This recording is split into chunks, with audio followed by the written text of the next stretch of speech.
अस्सलामुअलैकुम जी, ताहिर मलिक के साथ आप हैं। मुझे ऐसे लग रहा है जैसे ख़ान साहब की जो कामयाबी हैं, जो पॉलिटिकल पॉपुलैरिटी जो गेन कर रहे हैं इमरान, लगता है वो इमरान की दुश्मन बनती जा रही हैं। आज हम आपको बताएंगे कि इस हुकूमत ने जो कहते हैं ना, सुबह दोपहर शाम चारों तरफ से एक ही सोच है, किस तरह इमरान को पकड़ा जाए, किस तरह दबोचा जाए, किस तरह उसके सांस बंद किए जाए। मैं पॉलिटिकली बात कर रहा हूँ। ये आज का हमारा वीलॉग है जिसमें हम देखेंगे, समझेंगे, आपको मैं वो ख़बरें बताऊँगा, वो उनकी प्लानिंग बताऊँगा कि ये हुकूमत किस तरह इस रियासती मशीनरी अपने इख्तियारात, अपनी पोजीशन को यूज़ कर रही है सिर्फ एक काम के लिए कि किस तरह इमरान खान को पकड़ा जाए। हालांकि जमहूरियत में एक ही असूल है। ये थोड़ी सी इजाफी मैं बात करना चाह रहा हूँ कि जमहूरियत में मुझे ये समझ आई थी कि जमहूरियत में जो पॉलिटिकल लीडरशिप आती है इक़्तिदार में, वो आती है वोट के साथ, वो जाती हैं वोट के साथ।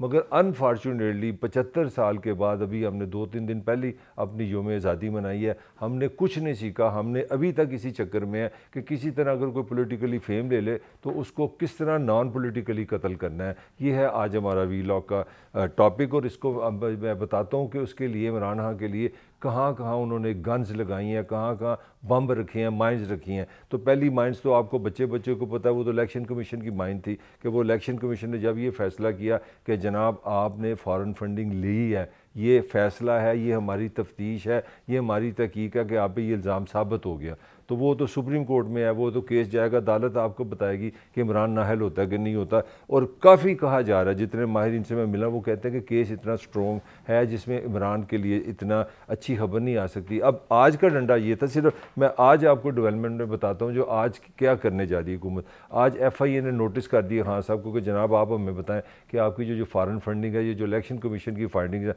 आप इसके जवाब दो।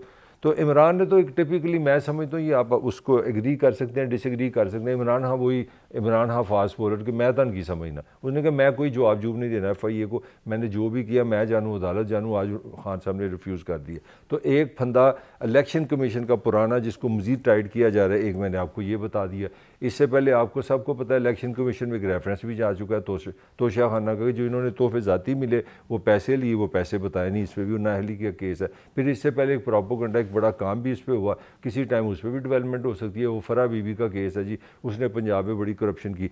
मगर आज की जो चीज़ है, जो सबसे अहम जो खबर है आज के लिए, आज की जो डेवलपमेंट्स हैं वो दो बहुत अहम है, जो आपको साफ बता रही हैं कि ये हुकूमत किस तरफ जा रही है। और वो उस तरफ जा रही है, वो मैं आपको बताता हूँ, वो जा रही है कि वफाक और पंजाब, वफाक और PTI, वफाक और इमरान खान मुझे आमने सामने नज़र आ रहे हैं, और शदीद गुमसान की जंग मुझे नज़र आ रही है। पाकिस्तान की जो सियासी पॉलिटिकल महाजर आई है, मुझे इसमें बहुत ज़्यादा आने वाले दिनों में शिद्दत नज़र आ रही है। उसका मैं आपको सबूत देने जा रहा हूँ कि आज की जो अदालत में जब ये केस हो जारी था अपना शहबाज गिल का, तो उसमें शहबाज गिल के जो सरकारी वकील थे, उन्होंने कहा जी हमें जिस्मानी रिमांड चाहिए। पहले तो मुझे ये समझ नहीं आती कि इस सिविलाइजेशन में, आज के ज़माने में, ये क्या आप जिस्मानी रिमांड मानते हैं। उसमें एक सर्टन लिमिट्स होती हैं कि आप इतना तशद्दुद कर सकते हैं, आपके पास कुछ इख्तियार होता है कि आप पावर का इस्तेमाल करके जो जिस पे इल्ज़ाम है उस पर तफ्तीश कर सकते हैं।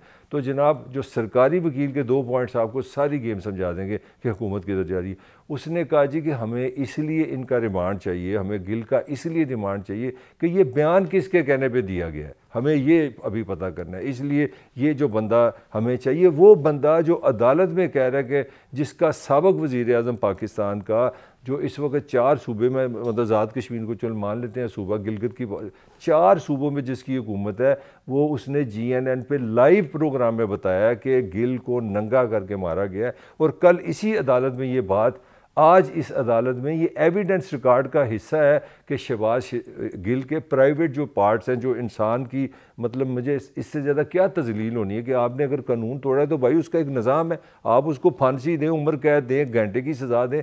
कानून का मतलब सज़ा है, कानून का गलत काम करने का ये मतलब है कि आप उस पर तशद्दुद करें।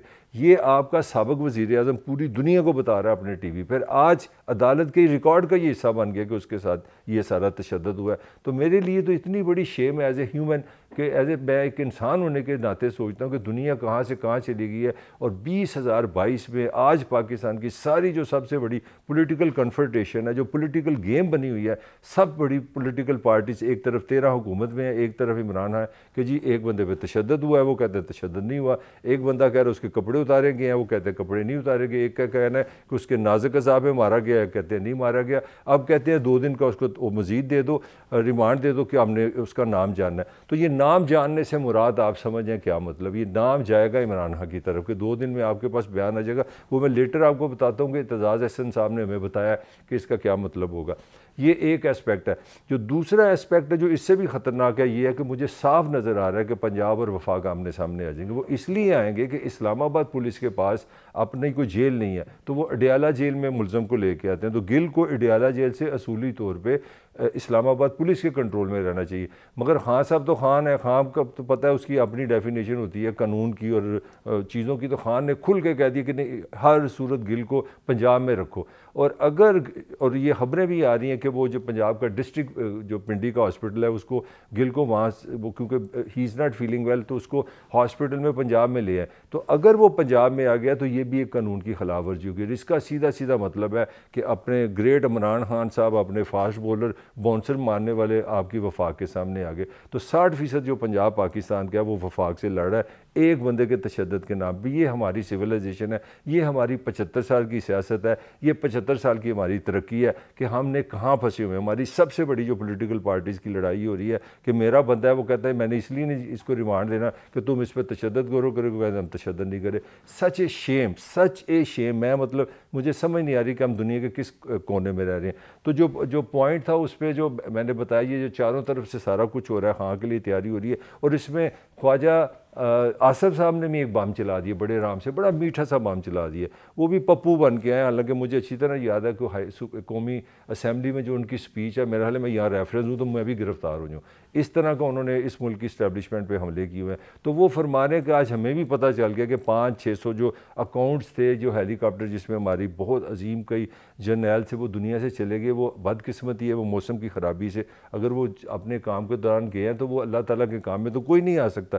मगर उन्होंने आज एक नई खबर दे दी। उन्होंने कहा जी हमें ये भी पता लग गया। और एक तो यहाँ का हर ट्वीट अल्टीमेटली इंडिया से निकल आता है। अब मुझे ये लगता है कि जब वो कह रहे हैं कि हमने 500-600 पकड़ लिए, हमने अकाउंट्स पकड़ लिए और वो पीटीआई के रेफरेंस से आ रहे हैं, और अगर पीटीआई के रेफरेंस से आ रहे हैं तो आप समझ गए होंगे, जिस तरह आज आपने अदालत में आज के सरकारी वकील ने कहा है कि हमने इमरान को इसलिए गिल को इसलिए रिमांड के लिए लेके जाना है कि हमने पूछना है कि ये बयान किसके कहने पे गया है। तो मुझे ये भी समझ आ रही है कि अगर आपने 500 बंदों को पकड़ लिया कि ये तुमने ट्वीट्स जो किए हैं कि तुमने कहा ये हेलीकॉप्टर का जो हादसा है इसके पीछे पॉलिटिक्स थी, तो इसका मतलब जब आप 500 पे दबाव डालेंगे तो कोई ना कोई तो वहाँ पे भी कह देगा कि यार हमें तो इमरान खान ने कहा था। तो ये एक अनफॉर्चुनेट एंड है पाकिस्तान का। मैं इस वक्त पीटीआई की हमायत में भी बात नहीं कर रहा, नून की हमायत में भी नहीं बात कर रहा। उसकी वजह यह है कि मैं थोड़ा सा इमोशनल भी हूँ।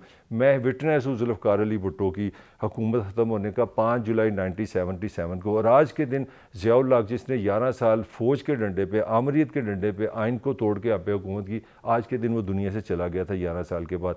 और मैं समझ रहा हूँ कि 17 अगस्त 1988 और आज के दिन में कोई फ़र्क नहीं। हमने 11 साल एक आमरीत का फेस किया, इंसानी हकूक़ की पामाली हुई, लोगों को मारे पड़ी। हमने वो जमहूरियत के लिए इतनी कुर्बानी, लोगों ने जाने दी, लाहौर किला तक भरा गया। और आज उसका नतीजा ये है कि आज भी हम वही फंसे हुए हैं। हमारा आज भी इशू वही है कि कानून की बालादस्ती नहीं। अगर आपने जो गलत किया है उसकी सज़ा आपको वो नहीं मिलेगी, आप पे तशद्दुद किया जाएगा। और ये एक चीज़ इस्टेब्लिश हो गई है कि हुकूमत ने एक किस्म की ये अदालत में कह दिया कि जनाब हमें ये बंदा दें, हमने ये पता करना है ये किसने किया है।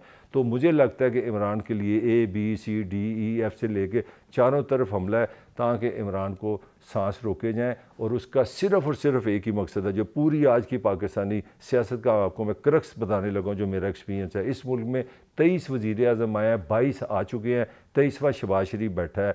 22 में से एक वज़ीर आज़म नहीं है जो लोगों के वोटों से आया है और लोगों के वोटों से गया है। और अब मुझे लगता है कि इस हुकूमत ने, इन 13 जमातों ने जो जमहूरियत खेलती है, इन्होंने फ़ैसला कर लिया कि हमने हर सूरत इमरान को इलेक्शन की बजाय इलेक्शन से पहले इसको निकालना है। अब होगा क्या ये वक्त बताएगा। मुझे आप इजाज़त दीजिए। अल्लाह हाफ़िज़।